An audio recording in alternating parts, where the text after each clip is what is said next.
Well, yeah.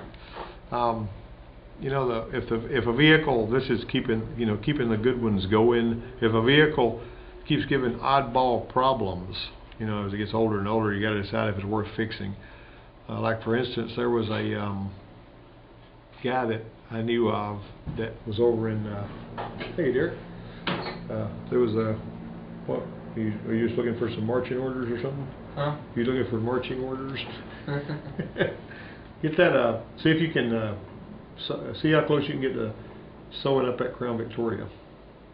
Because they worked on it a teeny bit this morning. I don't think they did a whole lot. They did a little something. Let's see what you can do about getting that going. I like to get that thing off that lift so we can clear it off and put other stuff on it. They work on that until further notice. Until when George comes, tell him to do his wiper sheet on that Bronco.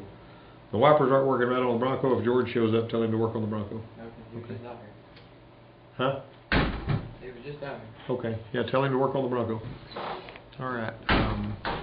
But sometimes we got these vehicles and we drive them a long time, and people get attached to them. It may be a junky vehicle that nobody else would want, but they think there's nothing on earth like that vehicle. You ever seen that? There's an old man brought an 84 Tempo over there that had an 83 Tempo to the Ford dealership and had a carburetor on it. And he had actually wired up a little solenoid so that unless, I don't remember how it was, he had some theft protection deal, and that solenoid is fixed so that whenever unless he energized that solenoid by some special button that he pushed, the hidden button or whatever, it wouldn't open and let fuel go to the carburetor. He figured that car was so cool that somebody would want to steal it, I guess. But anyway, and the car was old when he brought it over there and have it looked at. And I looked in his little ground wire. It was this thing that he put on there was right up on the top. You could see it, the ground wire he had over had a little, the car wouldn't start. And that was a problem with it. That ground connection was loose, and I just looked and see what I saw there, and I said, well, I'm tighten that ground a little bit. And then it went click, and fuel got to the carburetor and it started up. And he says, man, he was really impressed that I found that and figured it out, but it wasn't. I mean, it was just so easy to spot. You grab your wiper thing and see what's going on with the Bronco. The wipers don't park when you turn off. You know what I mean by that? When you turn off, they just stop. Yeah. So get in your wiring schematic and dig and find out what can keep it from parking, and that's where you'll start today. But anyway, I had a '55 Chevy pickup. The first truck I drove. I was kind of an illegitimate driver. I'd run it up and down the road when I was about 15 years old, and it had vacuum windshield wipers. And what I mean by that was they had a vacuum motor that ran the wipers. And the problem with that was when you got into the throttle really heavy, the wipers would just stop. Because the vacuum in the engine would drop down and everything. Okay, but I really enjoyed driving that old truck, and part of me wishes I still had it to restore, but I sold it for $150. I started driving it when I was 14. I'd go up and down the road on it. I'd go out and get it started. It didn't have a key. You just turn this whole thing on the dash and fire it up. And I'd run up and down the road on that thing. And I parked it right back in the same place, so the wheels were even in the same place on the grass. And one day when I turned 15, I told my dad, I said, I need to see about getting me something to drive, because he had a shop over there. He worked on these cars. And he says, you've been driving my pickup up and down the road for 6 months. He knew. I didn't know he knew, but he didn't say nothing to me about it, But some customers will, just have vehicles they really think the world of. Now, when I was doing fleet maintenance work, I maintained some of the vehicles, that, I was just keeping them going, basically. And so keeping units in shape in some camps is more simple than buying new ones, especially when a new one costs $40,000. You know what I mean? If a new vehicle costs $40,000, like some of these pickup trucks, it just makes sense to keep it going. There was this retired deputy sheriff that had a really nice late model SUV, and I don't know how many other cars he's got. It was a red Expedition, but he's got a '94 Aerostar too, and the van that he had, that little '94 Aerostar, appeared to me to be used up. I mean, it's used up. I mean, he had money but he liked that little thing. But it must have some sentimental value or something.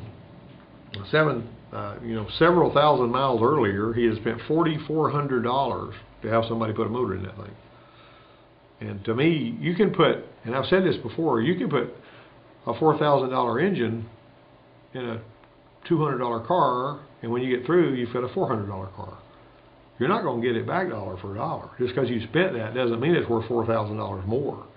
You can drive that out of it, but that's all it's going to do. Well, the deputy's mistake was that not too many thousand of miles after the engine was replaced, he had the radiator repaired. Think about this. He puts a $4,400 engine in it, and then it needs a $100 radiator, so he tries to patch it with JB Weld or something. What's wrong with that picture? Okay, so he overheated it and warped the head 10,000ths of an inch. And so he had too much in it now, and he had to have it fixed. So when he pulled the heads, they had a machine and a valve job and got that one going, but there was a wrinkle. The owner claimed the van wouldn't start when he brought it in, but it started right up when my student pulled it into the shop, and it was blowing steam out the tailpipe like a fog machine when it started up. After we got the heads back on, put a new radiator in it, refilled the cooling system, and it fired up. But when we started ironing things out, the spark was here one time and gone the next. You know, you'd have a spark one time, wouldn't have the next time. Well, that's confusing as all get out. So we checked the coil's primary feed. You know which one that is, right? The coil primary feed is white. You'll take your E-core coil like that Aerostar had on it, and I'm going to throw that marker away. I got so tired of grabbing it right.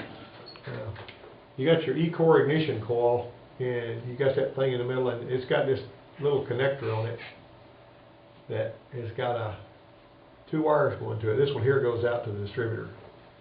Alright, so the green one, the minus side of the coil is the primary. The secondary side of the coil is the part where the spark pops. Okay, so what you do is, and listen to this, is pretty important, you stick your test light in here when you're spinning it over. And when you're spinning it over, pulse, pulse, pulse, pulse, pulse. It should pulse. If it pulses, but the coil doesn't fire, the coil is no good. That's easy enough, isn't it? If you see that thing pulsing, but the coil don't fire, it's good. If it doesn't pulse, the module and stuff aren't doing, the module is not sending a signal. Now, if the module is not sending a signal, it's either going to be the module, or it's going to be some wires, or it's going to be the pole piece in the distributor, or whatever, the Hall effect. Alright, now then, so we checked the primary feed, didn't see the pulse, so it was time to make sure the signal, the little blue wire that goes to the ignition module, on TFI ignition, you got 6 wires, like that right there. Okay, this one's ground, but it's grounded through the distributor. It doesn't feed a ground in, it feeds a ground out. That's confusing, isn't it? That connector, like that distributor right over there that's on that board, you see them wires on that distributor on that board? Alright, that ground comes from the module. The module kind of looks like that, and it's got screws. That screw, where it goes in the distributor, feeds the ground out right here. Okay, this one right here goes to the coil. In other words, it basically goes right here. Alright, then this is your start and your run, and then you've got your spout and your pip. The pip's on the top, that's the reference signal it uses to fire the injectors and tell how fast the engine's turning and all that hogwash. And this one right here is the one that you pull the spout connector to set the timing. You know what I mean? You'll be able to remember all that stuff. I'm going to give you all a test on that tomorrow. You're going to tell me what those are.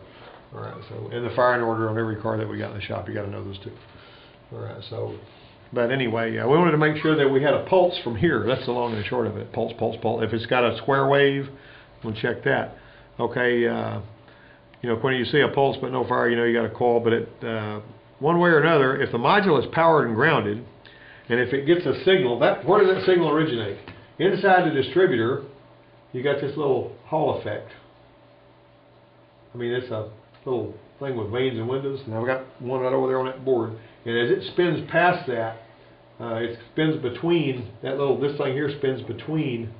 It's got a magnet, and it's got a magnet like that, and then it's got a semiconductor with 3 wires going to it. And if you put something in between there and move it out of the way, it's when your spark happens, is when that switches. But if you look at the pattern on the scope, you're going to see this as that turns through there. It's interesting because that looks like this, but that's what you're going to see. It's an on and off. As soon as this metal moves from between those, it changes states and everything. If you see this, but it's not firing, then that's at fault. But I don't know at the time I've seen people throw one of these on there and this thing inside the distributor be bad. And, let me show you that.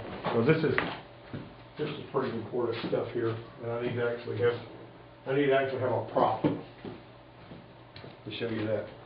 See this little thing right here? Now this little thing here, see, it passes in between these two little parts right here. See those two little parts right there? Alright, now they feed around to here, and this module on that distributor actually plugs into that. Alright, so the long and the short of it is, if on this top blue wire I see a pulse, a square wave pulse, but the coil, which is that green one right there, is not firing, then I got some serious problems with this. Now that ain't really all that hard to change, but when you change it, you need to make sure you put some grease, some dielectric grease in between here and the distributor, so that the heat will be carried out, because this little thing gets really, really hot. If you don't put any grease in there, or if you just plug one in and manage to make it fire somehow, it don't fire very often before it just destroys it. Alright, that's a little board that you can actually hook up a couple of jumper wires and turn that through, and it'll pop, pop, pop, pop, and fire those coils. It's pretty neat. Alright, now then, so we got that little thing. Well, the module wasn't bad, it was only doing what it was told. So I hooked the PIP, saw it flatline during the no spark.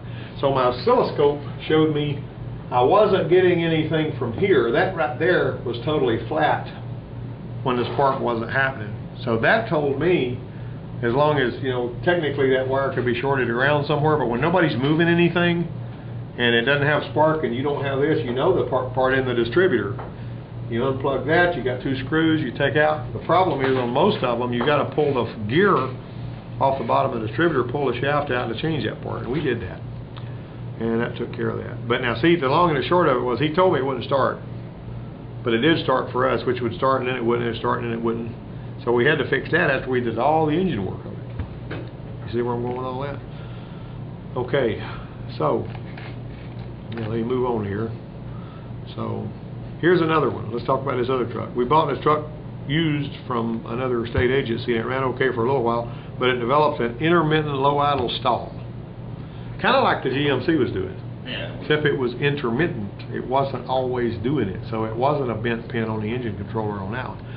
So, you know, the idle air control, I had one of those in my supply stock, so I popped it on there without checking much anything else. And it seemed to help, but the truck still wasn't right. And I looked for water damage sometimes on those 4.3s on those trucks like Papa G's, and this is the truck it was. That air conditioner line will sweat and drip water on the distributor and cause problems like that. And I looked for that and didn't really see anything there. And the scan tool camera retard offset PID, what you do is you plug your scan tool in, you go into your GM, you go to the camera retard offset, you got to check it at an RPM greater than 1,000 or it won't be accurate, and it was at nearly 20 degrees. Now Gene's truck, when we checked it yesterday, was at 38 degrees. You know, it's at idle it says 0, but you can't check it at idle. You got to go above 1,000 RPM, is what GM says. That's only CSFI ignition. It's got the injector spiders under there. It was at 20 degrees, and on a really high mileage truck, that can mean the timing chain is stretched. Because what drives the distributor on them trucks? The camshaft. What drives the camshaft? The timing chain by way of the crank, right? So if the timing chain stretches, you can wind up with that being out, right? Okay, now on those, you ain't really supposed to be able to adjust it. The book says that if it's not reading like it's supposed to, you put a distributor in it. So that you're basically you can't turn the distributor on this one and set the timing. Why? Because it's got a crank sensor. It ain't getting the firing like on those Jeep Cherokees like I was talking about. They had a crank sensor on them, and they had that little cam sensor in the distributor is all it was. And my buddy Philip Kirkland went out there one day, and he had one that the fuel pressure regulator had ruptured on, fill the cylinders up with gas. And when it does that, the hydraulic lock. You know, and you know that if you've done it enough, you can tell when it's hydraulic lock. So he's going to pull the spark plugs out and just let it blow the gas out of the cylinder. That's about the quickest way to do that. You know, pull all the plugs out and just spin it over, let it just blow gas up over you. Then you clean it all up, put new plugs in there, and fix your problem that caused it to begin with. Change the oil, because it's going to go past the rings and contaminate the oil, gasoline, all that kind of stuff. A lot of work has to be done. Well, he's out in the parking lot. He's going to try to get it started well enough to get it in the shop. Not thinking clearly, because he came from another kind of dealer, he unplugged the wires going into the distributor, thinking he's killing the spark, but he's not, because it's got a crank sensor. And you see where this is going. He had the plugs out. He had the plug wires laying all around up in there, He spins it over, it starts blowing gas everywhere, it starts sparking, and it looks like an anti-aircraft gun out in the parking lot with big balls of fire going up into the scared the tar out of him. He didn't say anything on fire, but it was mighty scary to smell that fire, you know. Or when he put it out, or whatever fire he had, didn't do any damage, but it was scary as all get out to see it happen. Okay, so anyway, the camera retard offset reading is supposed to be greater, nearer to 0 than that. And some earlier GM engines with that system had adjustable distributors.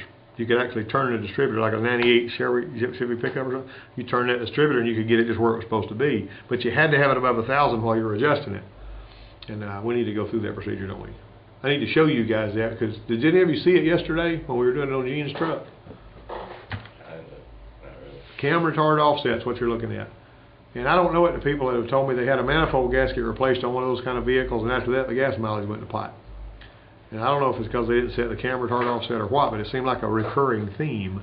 This one guy said he had 2 of them, and both of them were getting, 2 of them vehicles, both of them were getting really good gas mileage until whoever it was, and I don't know who put intake gaskets on it, and after that the gas mileage went in the toilet on both vehicles.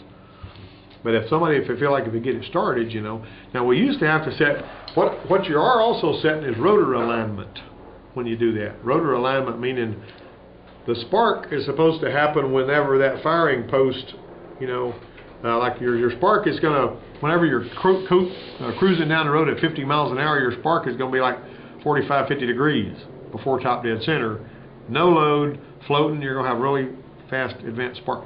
But if you're heavy loaded, it's going to go low. Down close to base. You know, it could go below 10 on some vehicles, down to 0 on some. So it's firing at this range of between 0 and 50 degrees pretty much. So you got to set that firing post so that it's always in a certain place. That post, in other words, if it's too far past that post, when it fires, it'll jump and hit the wrong post.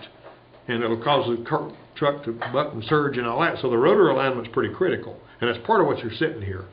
So if somebody's got one and they say it's bucking and jumping going down the road and it's one of those, cam retard offset's important because it can mean your rotor alignment's out. That's basically pretty much what you're doing. All right. If it loses the cam signal, you know what it does? It doesn't, it just sort of bank fires the injectors. I read that somewhere, and it makes it get horrible gas mileage. So you think on the other one, maybe somebody forgot to plug in the cam sensor, or maybe had it way out or something. I don't know. Hard to say. Some of them at 0, some at 16 degrees, but if it fires the injectors and banks, it says sequentially. Like I was saying, I read that somewhere. But firing the injectors, cause that way is going to kill fuel economy. Well, I was changing the oil on it, and just on a whim, I got a distributor to put in it. I had time to do it. It was a Friday. Nobody was here but me. I think I'll throw a distributor in this truck and all that. So the distributor plate, with a new distributor installed, the cam retard number was around 12 and the truck ran a lot better. Well, a few weeks later, suddenly we had a no idle problem back. And I noticed the temperature gauge in the scan tool were reading 77 degrees, but my infrared temperature gun was reading 193. Now think about what I just said. The temperature gauge and the scan tool were both reading 77 degrees, but my temperature gun at the sensor, right there shooting at the sensor, read 193, that little red infrared temperature gun I use. So I say, that's what you do. You check. If you don't trust what the gauge is telling you, you measure it physically. And that's what I was doing there. So replace these engine coolant temperature sensor took care of the gauge and the scan reading, but the truck still wouldn't idle. See, I'm finding all these problems. You know, the truck had 200 and something thousand miles on it anyway. Are you taking notes over there or all this stuff? Write something down, okay? That's if you hand in a blank sheet, you get a 0 for this class session. So I need to know you took notes and you were listening. That's part of the reason I give you them sheets. You know what I mean? I've already had to pass out a couple of zeros in here, but all right. So anyway, the scan tool indicated the PCM was calling for some really high numbers, okay? And it does that when it wants the engine to idle up, right? As the scan tool steps, IAC steps, we're talking here IAC steps. If it's calling for high numbers, see, this is something, listen to me guys, because this is important stuff. Because one of the days when you're looking at this, if you weren't paying attention, you're going to come to me and act like your brain dead and don't know what you're talking about when I explained it to you in class. Okay, if the engine's target RPM is 750 and it's seeing 600, then it's going to increase the IEC steps Yeah, it's gonna crank to it. make that happen. See what I'm saying? And if your IEC steps are really, really, really high, now what that means is it's got this little, there's this little thing right here, and it's mounted on this motor. And that motor's got a couple little flanges, and it's got 4 wires going to it. Now they operate various different ways. There's several vehicles that's got these. On the Jeeps, there's 1 power and 3 grounds. And what it does is it walks the grounds, and it's doing that. It's turning this shaft that's got a little screw in there, and it runs this shaft out and in. Well, every time it moves it, that's a step. You got it? Now on that GM, it's got highs and lows. It's got, you know, A high and low and B high and low. And if you actually take your test light and check these whenever it's trying to change that, you'll see them blinking. On the green GMC yesterday, whenever it was idling really low and it was calling for high steps and it wasn't getting them, and this has already been replaced with one that we had, the last one over here had no activity whatsoever, and when we tracked it, we went down to the engine controller, we made sure the wire was good between here and the PCM connector, which it was, looked in the PCM connector and the pins were bent. See what I'm saying? And after Derek got the little hemostat that I gave him and straightened the pins out and plugged it in, boom, we're smooth as silk. He fixed the other wire that was broke, the transmission code went away, so we got the GMC back like it was supposed to be, you see. If that thing, if your truck, or engine, whatever, is requiring idle air control to jack up real high, could you check the vacuum and notice any difference in it? Well, only if the idle air control, if it's calling for idle air control to be high, but it's not high, then there's a problem that's mechanical. You see what I'm saying? I mean, you're kind of moving in the right direction. But let me tell you what happened on this one here.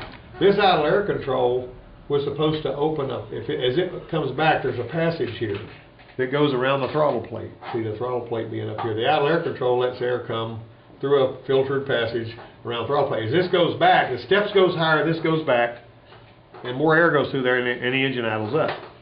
If the target RPM is 750 and it sees 850, it's going to reduce the steps. If there's a vacuum leak or something and it's causing the idle speed to be up here, and your steps go all the way to 0, but it's still up there, vacuum leak. You see what I'm saying? You understand where I'm going with this? Your idle air control it uses for feedback. You know, your oxygen sensors are the feedback for the fuel system. Well, for the idle, the engine RPM is the feedback.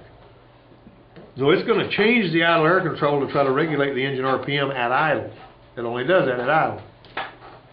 What happened on this one, you're going to love this, Sean. There's a little spring right here, too, on that one. This right here had screwed itself off. It was the one that I put on there. That little plug had screwed itself off of there.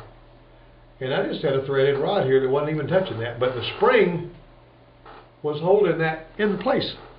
And this little rod was moving in and out all it could, but that stupid little stopper was just staying corked into that hole. And this was an aftermarket, you know, Chinese-made part that I put on there, or That was whatever. on the GMC's old one? Huh? No, I put the old one. Yeah, it was just like the GMC one, but it was on Papa G's truck. All right, so this little piece is made of plastic. All right, so I took when I took what happened there? I took this thing off, and I saw that was gone, but then it tumbled off down in the intake. Now what do you got to do? Okay? You know what I'm saying? So, I mean, everything, when I checked the pulsing voltage, I had that everywhere on that one, but I had a mechanical issue, and then this falls off down in the intake because of the way that throttle body's made. And anyway, that was that. I looked and looked. I pulled the throttle body, and I looked in the intake with a bright light and a mirror. I ain't found it nowhere. All right, so not to be outdone, I yanked the upper intake, and I revealed the spider assembly, and I used 2 borescopes looking for the end of that IEC in the intake passages. Never found it. Never found that sucker. It was just gone. And I'm worried about it getting on top of a valve and holding the valve open and, you know, this kind of stuff. Or maybe going down. Of course, it's plastic. If it was metal, I'd be in hot water. But as it turned out, it wasn't like that. Okay, so I was really irritated because I couldn't locate a part, but I said, well, I'll tell you what, this truck's got 200-some thousand miles on it. We'll do what we have to fix it if that thing goes somewhere.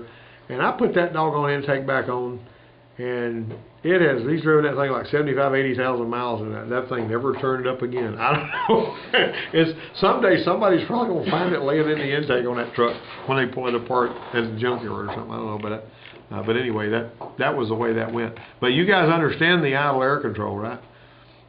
You see what I'm saying? I mean, the idle air control is extremely important to understand. And you can tell it like Derek was doing yesterday. You can walk that idle air control up with if you've got a two-way communicating scan tool, you can walk that idle air control up and make the engine idle up and see if it's able to do it. You can do that and there is a sheet on that, by the way, that I passed out. I don't know if you guys have done it or not, an Engine Performance 1. You probably got one that makes this big, huge, thick stack of worksheets that when you say you don't have anything to do and you're walking around the shop with your hands in your pockets and you got a stack this tall on your clipboard, you know. All right, but anyway, when you plug the scan tool into that neon, you can go into special tests, idle air control, pick whatever RPM you want it to be and see if it can hit that target. That's how you do that, okay? And you'll be surprised how often you're going to be doing that. But anyway, that's the long and the short of how all that stuff happened. So, anybody got any questions or comments about that? Did you take any notes over? What, 2 or what? Oh, I tell you what. What do you think about that, Derek? You want them to take notes so you can know that they listened and they don't even want to write anything down, but they still want to get a good grade for today's class session. What to do with these guys on here? I'm doing an experiment on expanding my ability to memorize things.